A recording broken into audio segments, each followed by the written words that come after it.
Ahora vamos con nuestro próximo invitado, John Benavides. John trabaja todo el tema de es neuroinvestigador y creador de la neuroprogramación de hábitos. Esto está súper interesante, John. La neuroprogramación de hábitos, bienvenido. Muchas gracias por aceptar la invitación en el día de hoy. Hola, buenos días. Sí, ¿ya me escuchas? Sí. Sí, sí, te estoy escuchando. Estás ya en vivo, estás en vivo por YouTube y por la emisora. Bueno, John, muchas Gracias. gracias por aceptar la invitación. Gracias a ti, gracias por tenernos en cuenta, por poder contar esta experiencia, todo este trabajo que llevamos haciendo todos estos años y poder participar con toda la gente que tienes en este momento que te escucha, que hace parte de todo tu grupo, que es tu comunidad. Y gracias por permitirnos eso, escuchar que la gente esté con nosotros. Bueno, John, para las personas, las personas que nos están escuchando en este momento, para las dudas, inquietudes con John en vivo, podemos ir haciendo, pueden ir pasando sus mensajes de consultas por signo más 57 317 517 5616. Por ahí podemos preguntarle a John todas las inquietudes que tengan. Este tema es bien lindo. La neuroprogramación de hábitos. Cuéntanos, John, ¿en qué consiste esto? Bueno, sí, antes de empezar a contar esto, ¿por qué lo hago, no? Hace Sí. más de 7 años se me diagnosticó un tumor en el cerebro y desde entonces me dediqué a investigar por qué se me ha creado ese tumor.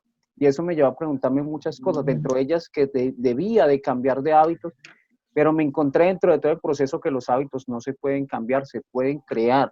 Y entonces desde ahí nace la neuroprogramación de hábitos, que es un proceso, o es el proceso que utiliza el cerebro para crear información, para crear nuevas redes neuronales y para crear principalmente, qué es lo que nosotros manejamos, los recuerdos. Entonces, desde ahí nace todo este contexto de la neuroprogramación de hábitos.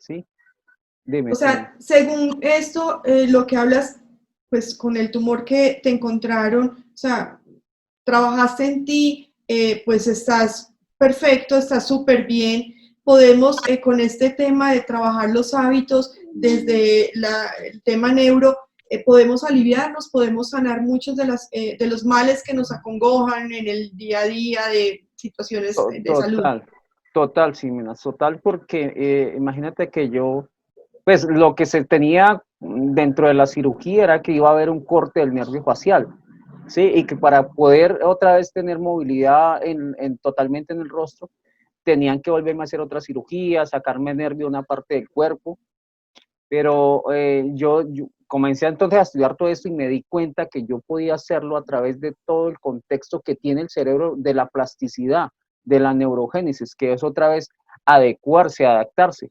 Entonces, eso lo hice, comencé a trabajar todo este contexto y en esa creación de nuevos hábitos yo volví a recuperar el nervio facial. En este momento lo que hago es que estoy trabajando es porque se me atrofió el músculo, porque no tuve una terapia adecuada en mi momento, pero en ese proceso ando en este contexto. Pero los hábitos totalmente a cualquier persona, cuando nosotros volvemos consciente lo que yo estoy pensando, vuelvo consciente de lo que estoy recordando, vuelvo consciente de lo que estoy sintiendo, lo que estoy manejando desde las emociones y lo que estoy realmente repitiendo, que son los hábitos, yo realmente cuando transformo eso, se da una realidad diferente en toda mi parte. Primero mi parte motora o mi parte endocrina, y también en mi entorno. Eso sí lo hacen los hábitos, totalmente. Tú hablas mucho del cerebro. ¿Por qué? O sea, ¿cuándo descubriste que es allí donde está el secreto de donde hiciste clic y ese es el secreto Bueno, donde hay que trabajar? ajá. Ese secreto, bueno, no solamente nació con mi proceso, yo hace rato ya venía investigando el cerebro. Les cuento que entre las pasiones que yo tengo, una de mis pasiones y uno de mis maestros han sido los caballos. Yo toda la vida he trabajado con caballos y me han permitido experimentar muchas formas que ellos nos regalan a nosotros. Yo en el 2005, más o menos 2006, comencé a estudiar una cosa que se llama etología equina. Es una especialización que se basa para entender el comportamiento de todos los seres vivos, incluyendo los seres humanos. Y ahí comencé a conocer el cerebro, porque el cerebro del caballo y el del ser humano es muy parecido. En tamaño y en peso casi son iguales. Tenemos algunas diferencias fisiológicas. Entonces comencé a investigar el cerebro para poder entender más el comportamiento y la conducta de ellos. Y en todo este proceso, cuando ya me llega este proceso a mí de vida, que yo en algún momento ya lo estaba pidiendo, no sé qué momento lo pedí, que yo quería aprender más del cerebro, fue cuando me llegó esta realidad. Y aquí es donde comienzo realmente a investigar, a preguntarme, escribo artículos, escribo una cantidad de cosas, me conecto entonces con personas que conocen mucho del cerebro, con científicos, y yo ya venía vengo de una carrera que es de la salud, yo soy administrador en salud, ya tenía una participación grande en todo el contexto de la salud, entonces yo ya venía como muy metido en esta formación, y eso me permitió a mí conocer, escuchar, rayar, escribir, preguntarme, decir esto sirve, esto no sirve, muy valioso lo que han dicho, pero no funciona. Y eso fue lo que me llevó a llevar un paso a paso. Yo decía, si todo en la vida tiene un proceso, tiene un paso a paso, el cerebro tiene que ser algo parecido. Y ahí es donde comienzo yo a preguntarme qué cositas del cerebro, desde lo criollo, como lo decimos desde Colombia, desde lo cotidiano, ¿qué hace el cerebro? Y ahí es donde comienzo a preguntarme ese paso a paso qué hace realmente el cerebro para llegar a todos esos procesos. En algún momento, cuando estábamos conversando antes de esta entrevista, cuando estábamos programando esta reunión en el día de hoy, me hablaste de la investigación del síndrome de los recuerdos alterados. Y es más, anoche estaba viendo una película frente a eso y yo dije, wow, esto es algo de lo que hemos hablado con John y tenemos para la entrevista mañana. Le voy a preguntar, ¿qué es eso, el síndrome de los recuerdos alterados? Bueno, el síndrome de los recuerdos alterados es una investigación que en este momento estoy haciendo con otros científicos, con unos neurocientíficos grandes del mundo, un argentino y otro doctor de España. Estamos haciendo una investigación porque yo comencé a preguntarme que si realmente lo que yo estaba recordando si era verdad, y comencé a leer artículos y a encontrarme cosas científicas porque yo leo mucho, pero artículos científicos, me meto a páginas de ciencia que tienen que ver con el cerebro para leer investigaciones que hay. No todos los estudios científicos son reales o son verdad, como lo mismo que digo que no todo lo antiguo es una verdad tampoco. Pero sí he encontrado cosas muy fabulosas allí. Entonces comienzo a encontrarme todo este contexto donde dice, hicieron una investigación donde más del 70% de lo que nosotros recordamos es mentira.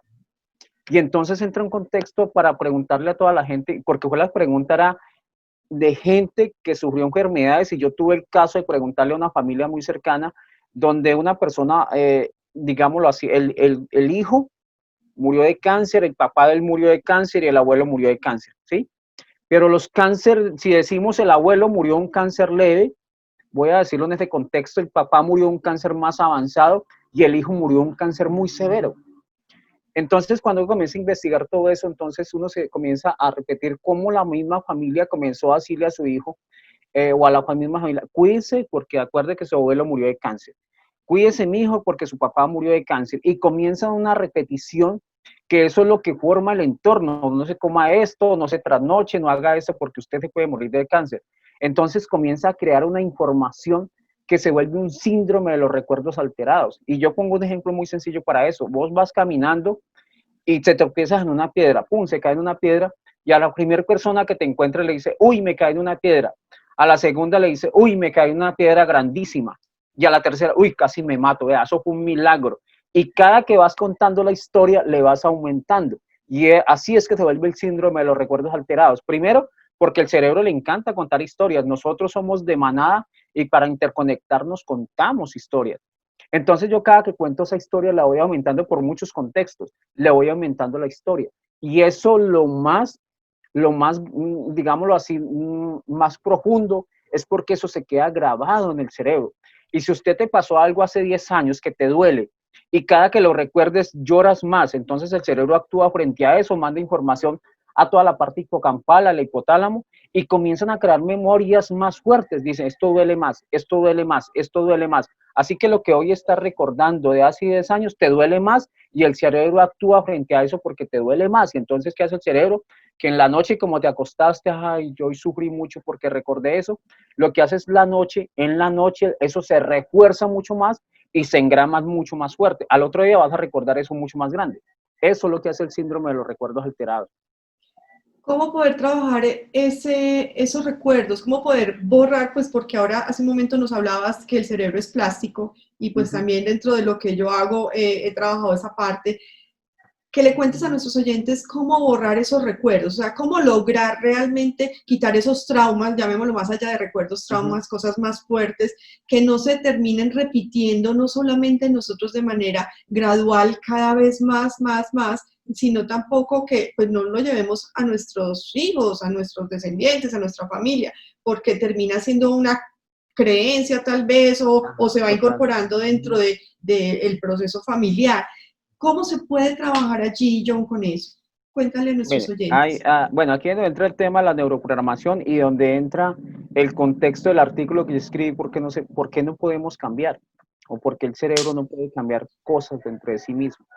Entonces yo escribí un artículo donde cogí muchos artículos que ya han escrito también, escogí algunas cosas que escribió Sigmund Freud, el mismo, bueno, mismos científicos del cerebro comenzaron a hablar, y es desde filósofos, por ejemplo, Sócrates ya lo decía, todas estas personas comenzaron a hablar de que realmente todo lo que es pasado y se queda en el pasado. Entonces, cuando comienzo a investigar el cerebro, ya Ramón y Cajal decía, o sea, el cerebro no elimina nada, el cerebro no puede eliminar nada, todo lo que está creado ahí, si una neurona dentro de su cerebro que tiene información muere, esa información ya ha sido enviada a otra neurona, eso no es que se muera la información ahí. Por ejemplo, la gente que sufre de Alzheimer, no es que los recuerdos se pierdan bueno, se eliminen, no, la información está ahí, lo que se pierden son las conexiones de la información del cerebro, pero los recuerdos siguen ahí. Por ejemplo, uno trabaja con esta gente y hace algún contexto que lo lleve realmente a un recuerdo profundo, innato de ellos, esta gente de una recuerda y ellos se mueven, o sea, de una hacen un movimiento. Entonces, cuando nosotros decimos que el cerebro no puede eliminar nada, pero el cerebro sí lo puede crear, el cerebro archiva. Por ejemplo, usted deja hace mucho tiempo de escuchar una canción y en algún momento la escuchó en un sitio, en algún lugar, y usted mismo comienza a cantarla o a taralearla porque te acuerdas de eso, o sea, eso vuelve y fluye otra vez. Eso se archivó simplemente. Entonces, así pasa en el cerebro. Lo que hace el cerebro entonces que trabajamos en nosotros, que es que el cerebro nosotros lo trabajamos de cierta información. Nosotros trabajamos en áreas del cerebro. Mire, el cerebro no hay sino un solo cerebro. Nosotros no es que tengamos 3 cerebros, ni 4 cerebros, ni 5 cerebros. Tenemos un cerebro con ciertas áreas y ciertos órganos que están conectados directamente con el cerebro. Entonces tenemos una área que se conoce como la instintiva o primitiva, sí, que es nuestra parte más básica, que es la que se encarga de toda la parte de nosotros, de los órganos, la respiración, bueno, toda la parte como más básica para mantenernos vivos. Esa área es donde está más engramada la información de los traumas cuando niños, porque está relacionado totalmente con esa parte que se conoce como la límbica, que es donde está la parte emocional, la parte endocrina, donde se forman las hormonas, se forman recuerdos y tiene una conexión directa con esa parte básica para crear hábitos.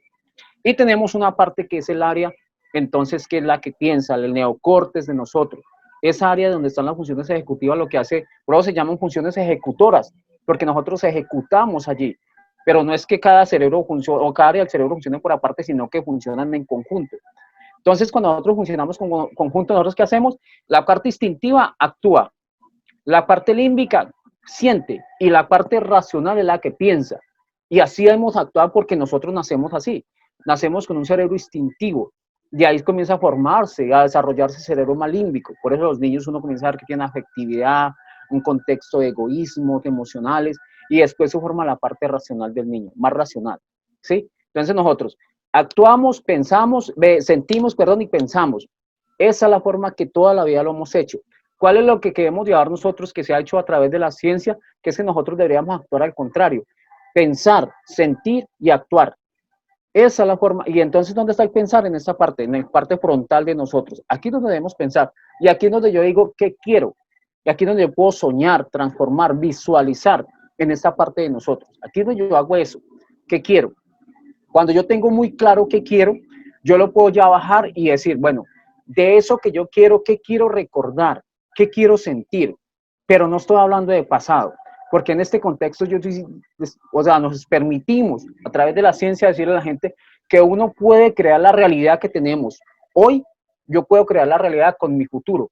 Si yo tengo claro qué quiero en mi futuro y hoy lo comienzo a crear y comienzo a recordarlo, comienzo a sentirlo, comienzo a crear las emociones, comienzo a crear hábitos y comienzo a actuar frente a eso, estoy creando la realidad con mi futuro y no con el pasado. Entonces aquí uno le pregunta a la gente, ¿usted quiere crear la realidad que tiene hoy con su pasado o quiere crear realmente la realidad que tiene hoy con su futuro? Y en el futuro ya está creado lo que quieres. En el pasado está creado la mayoría de las cosas que usted no quiere. Entonces, ese es como el proceso principal.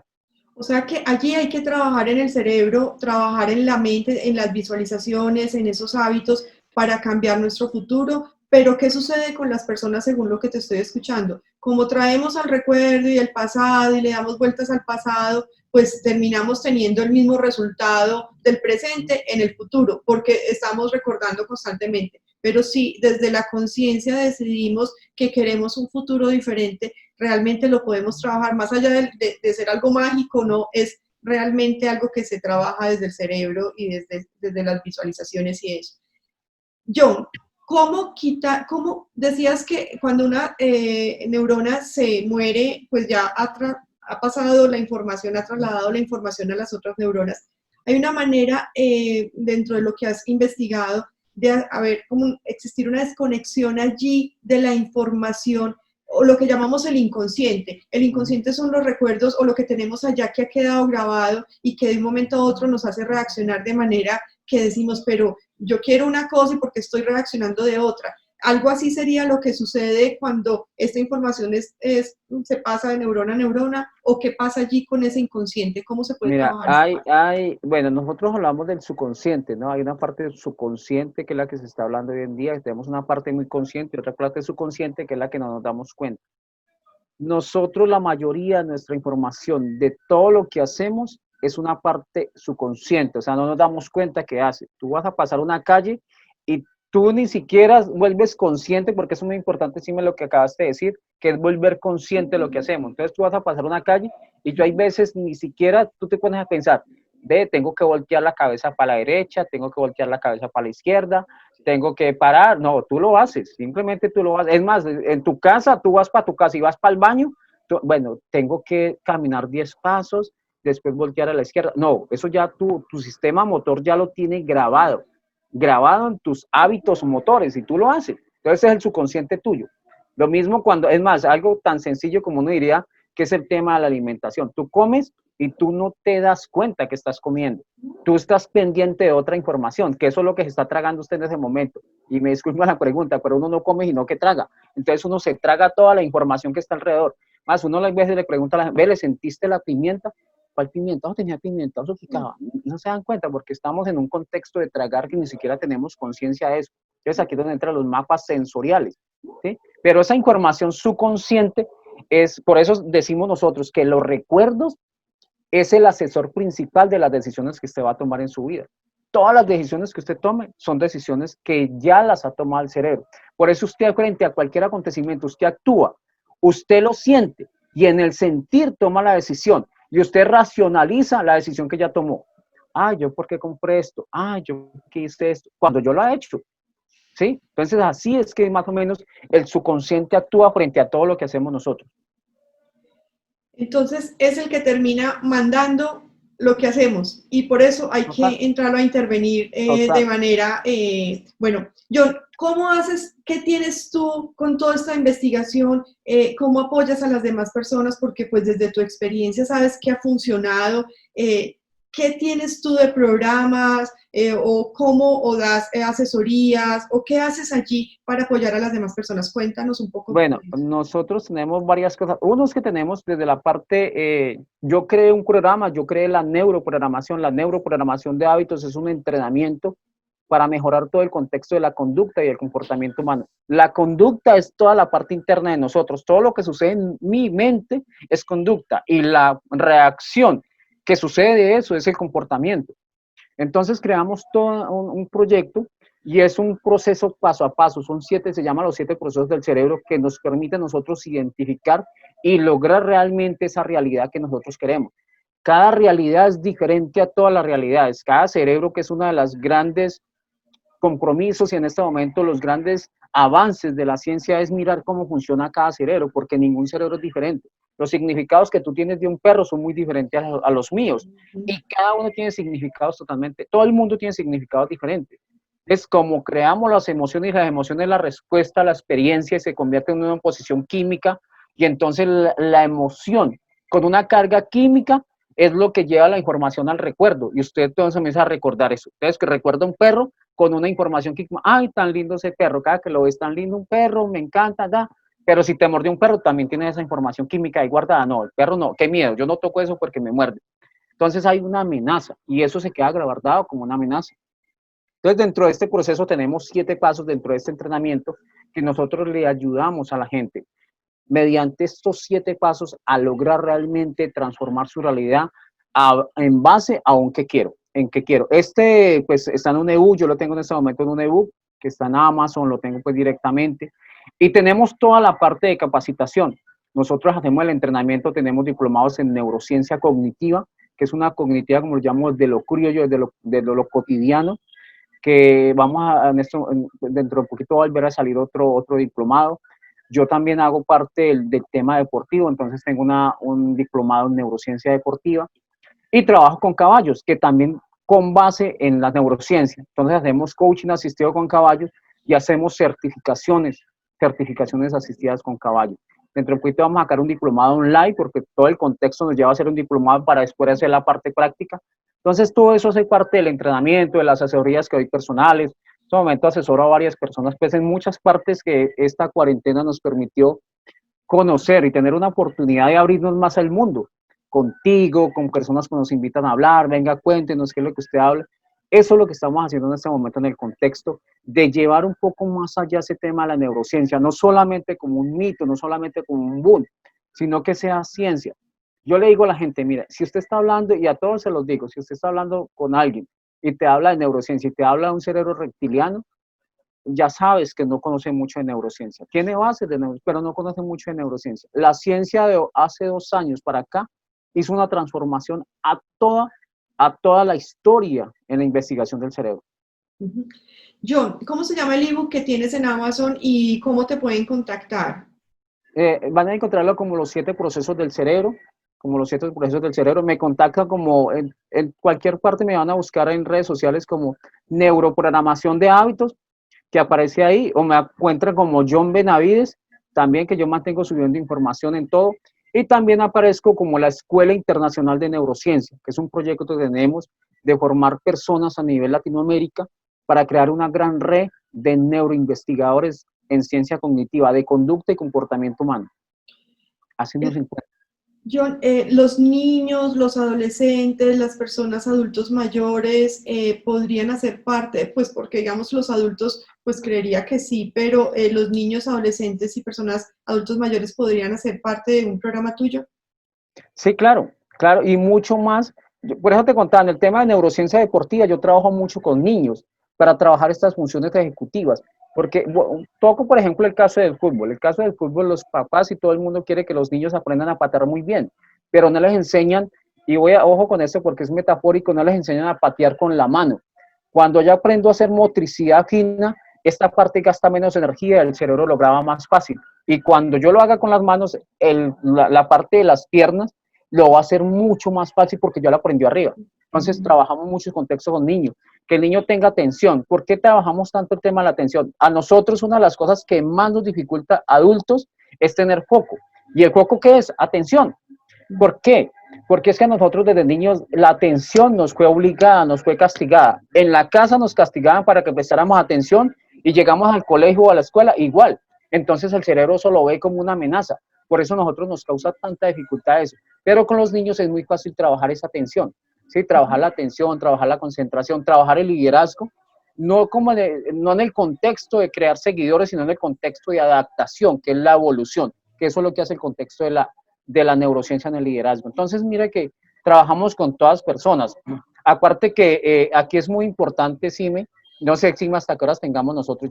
Pues ya es respuesta y ya otra vez tus Listo. redes Ya, esto es muy importante porque es que los niños más o menos hasta los 9 años graban toda la información que van a seguir repitiendo durante toda su vida, porque esto es muy importante trabajar a los niños menores de 9 años para ayudarles a desarrollar todo ese contexto de los recuerdos profundos a largo tiempo.